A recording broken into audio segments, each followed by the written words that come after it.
இந்த 2026 செய்ய வேண்டிய ஒரே விஷயம் இதுதாங்க. மீதி எல்லாமே தேவையில்லாத ஆணிதாங்க.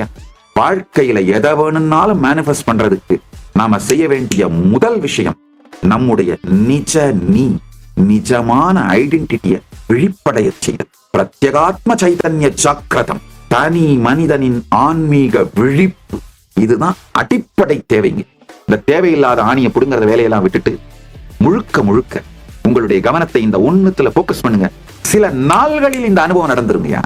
அதுக்கு பிறகு நீங்க இகத்திலும் பரத்திலும் புறத்திலும் எங்க என்ன வேணுமோ அத்தனையும் வெளிப்படுங்க வாழ்க்கையில.